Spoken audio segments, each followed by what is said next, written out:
월상 예배를 이렇게 시작할 수 있어서 너무나 감사하고 또 하나님께 영광을 올려드립니다.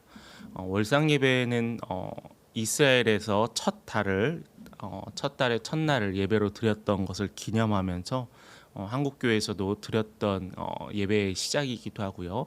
현재 드리고 있는 교회들도 물론 있습니다. 어떤 날이 기독교인들이 어떤 날은 특별히 예배 드린 날이라는 말에는 조금 이상함이 있습니다. 왜냐하면 우리에게는 매일매일이 특별하기 때문이죠.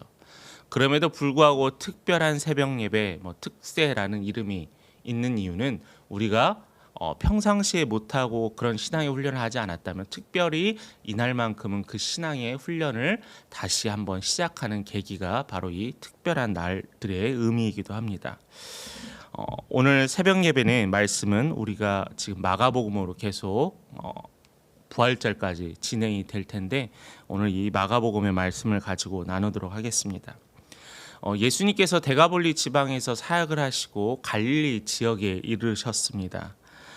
갈릴리 호수에서 오늘 말씀에도 나와 있지만은 약 이방인 남자 4천여 명이 예수를 따랐다라는 거예요. 근데 이 무리가 예수를 따랐는데 예수를 그냥 따라다닌 것이 아니라 예수의 말씀을 사모하여 그들이 그 자리에 있었다라는 겁니다. 그런데 그날이 며칠이냐면 무려 3일 동안 예수와 함께 있었다라는 거예요. 우리는 그냥 단순하게 짧게 나와 있는 이 3일이라는 시간이 우리에게는 도전이 되어야 합니다.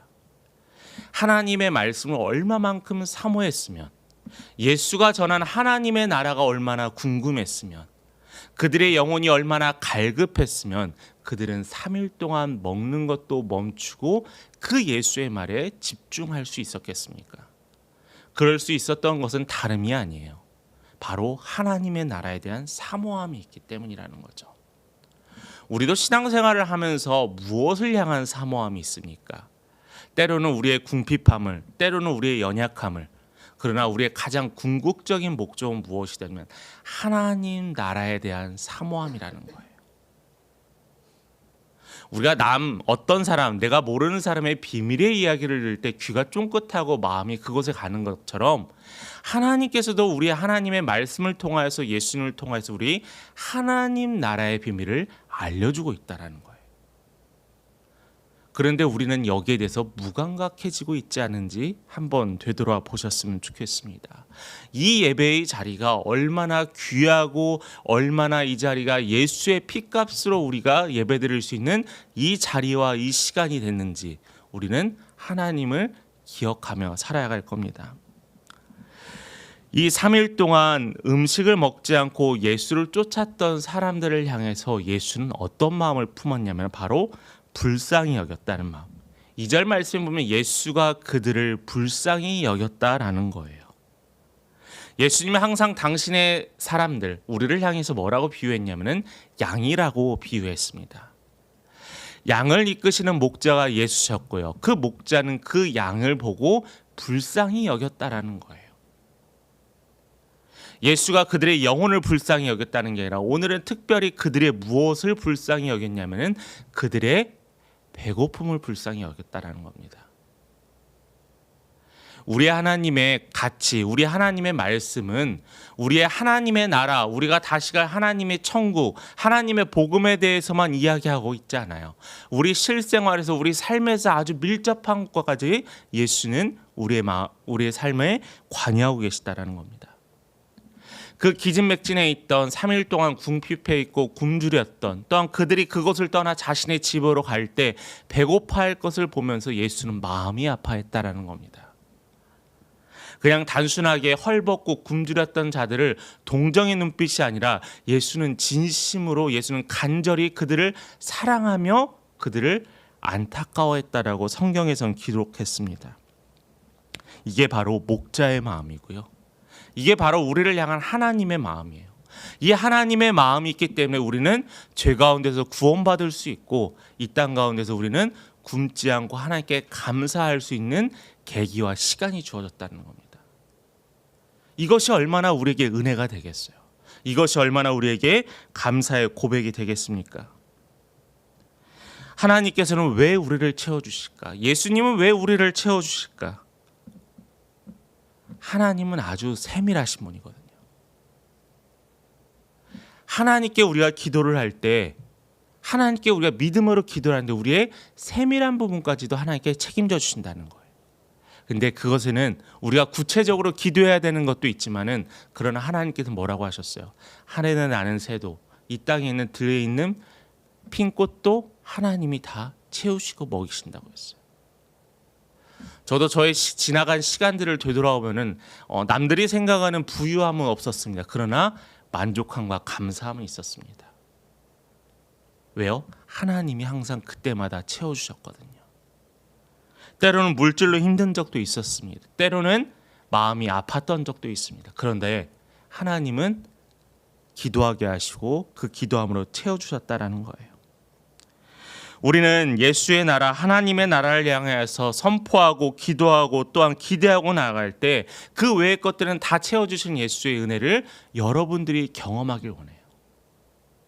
이것을 경험하면은, 이것을 체험하면은 우리는 더 하나님을 향한 확실한 믿음을 갖고 살아갈 수 있다라는 거예요. 그런데 우리는 걱정해요. 우리는 불안해요. 기도하지 않는데 불안해한다는 것, 기도하면서 불안해한다는 것보다 더 어리석음이 아닐까요? 이 불안을 깨트릴 수 있는 것은 오로지 예수를 향한, 하나님을 향한 간절한 믿음뿐이라는 겁니다. 여러분, 우리의 걱정은요, 바로 하나님의 나라를 위한 걱정이어야 한다라고 분명히 이야기합니다. 오늘 그 증거가 오늘 본문의 증거라는 거예요. 이 4,000명, 장정 4,000명이라는 사람들이 배고팠겠죠. 3일 동안 먹지 않고 3일 동안 있어봤자 얼마나 그 들판에 있는데 그들이 풍족하게 먹을 수 있었겠습니까? 그들이 그 자리를 버티고 그 자리에 있었던 이유는 하나님의 말씀이 그들의 배고픔보다 더 사모함과 갈급함이 컸기 때문이라는 거예요. 그들의 배고픔이 전혀 불편함이 되지 않았다는 거예요. 왜냐하면 지금 그 시간에는 예수만을 향하여서 집중했기 때문이에요.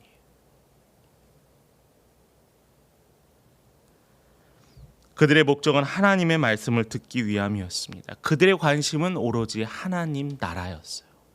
예수께서 말씀하시는 자신들을 위하여 예비하시고 주신다는 그 하나님의 나라가 그들에게는 관심이고, 그들에게는 지금 이 시간에 배고픔을 이길 수 있는 비결이었다라는 거죠.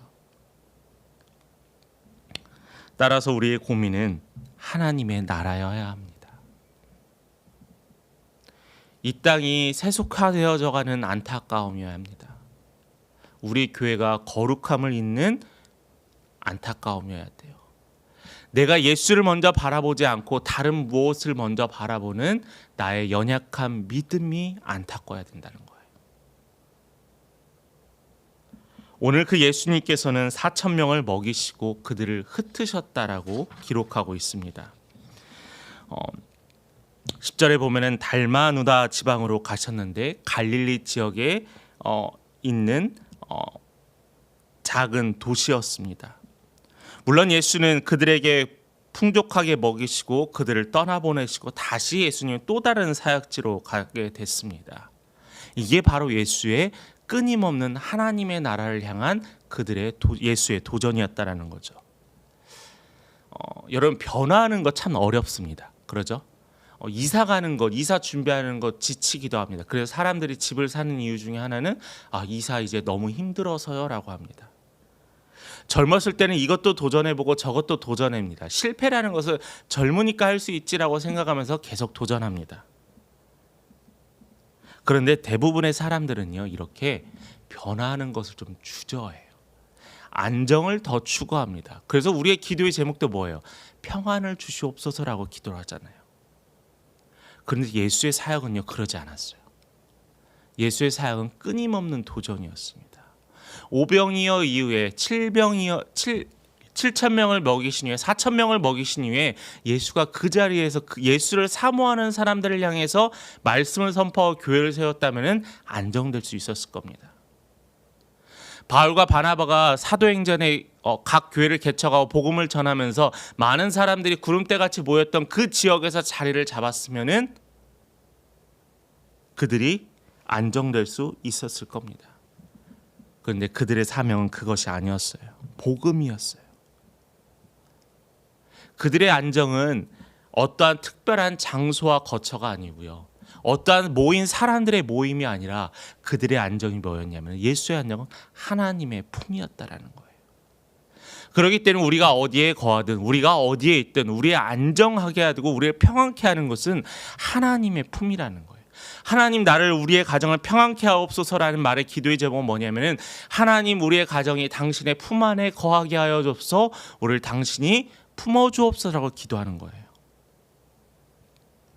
그런데 그들이 갔더니 달마누다 지역에 방금까지는 3일 동안 예수의 말씀을 사모했던 자들이 있었는데 이 달마누다 지역에는 바리새인들이 예수를 기다리고 있었습니다. 바리새인들이 누구예요? 예수를 비난했던 자잖아요. 예수가 하나님의 아들임을 부정했던 자잖아요. 그들을 예수를 조롱했던 자잖아요. 그들의 조롱이 있습니다. 무엇이라면 하늘의 표적을 보여달라는 거예요. 마가는 분명히 기록합니다. 이건 표적이라는 거예요. 기적이라는 거예요. 뭐냐면 이것은 예수가 하나님의 아들을 증거하는 것이 표적이거든요. 그러니까 하나님의 백성들, 하나님을 따르는 사람들이 이 예수를 믿고 따라가는 것이 이 표적의 의미거든요. 어떤 사람에게 보여주기 위함이 아니에요. 예수가 사람들을 먹이시고 고치시는 이유는 예수가 하나님의 아들이고 또한 하나님의 말씀을 듣기 위함이 바로 이 표적의 의미라는 거죠. 바리새인들의 요구를 쉽게 풀어주면 이거예요. 지금까지 당신이 보여준 기적들이 하늘로부터는 특별한 기적을 보여주라는 거예요. 그러면 내가 믿겠다라는 거예요. 그들의 마음에는 조건이 있고요. 그들의 마음에는 그 조건 이전에 예수가를 조롱하려는 의미가 분명히 강했다라는 겁니다. 그래서 12절과 13절에 예수께서 이렇게 이야기해요. 마음속으로 깊이 탄식했다라는 거예요. 어찌하여 이 세대가 이렇게 악하여졌다라는 거예요. 왜 너희들은 하나님의 말씀을 듣고 다른 이들과 똑같이 들으면서 왜 너희들은 귀를 열지 않고 마음을 열지 않느냐라는 겁니다. 예수님은 그 세대를 향해서 이렇게 기록했습니다. 표적을 주지 않겠다라고요. 여러분, 예수님 하나님의 기적은 그 자체가 목적입니다. 사랑하는 백성을 향한 예수의 증거라는 거죠. 그래서 예수님은 방금 앞에 4,000명을 먹이셨던 거고요. 병든 자를 치유하셨던 거고 믿음으로 간절히 예수의 옷자락을 만졌던 그 여인을 향해서 치유의 기적이 일어났다라는 거예요. 여러분, 하나님의 개입을 갈망해야 합니다. 우리의 인생 가운데 하나님의 말씀이 살아 숨쉬고 갈급함이 있어야 돼요. 어떤 목사님의 설교, 어떤 목사님의 예화, 성경에 있는 좋은 예화가 우리 삶을 변화시키는 것이 아니라 하나님의 말씀을 사모하는 성도들의 마음이 있을 때 그 말씀에 놀라운 능력이 나타난다는 거예요. 이미 우리는 기적을, 표적을 경험하고 있습니다. 왜냐하면 이 시간에 여러분들은 하나님께 예배드리고 있기 때문이에요. 여러분, 그걸 여러분 기억하시고 여러분 매일매일의 삶 속에서 우리가 먼저 해야 될 것은 하나님의 나라를 소망하며 또한 이 복음의 씨를 뿌리는 것입니다. 사명을 감당할 때마다 예수를 생각할 때마다 부어주시고 또한 채워주시는 하나님의 은혜가 오늘 또한 이번 3월을 함께하기를 간절히 축원합니다.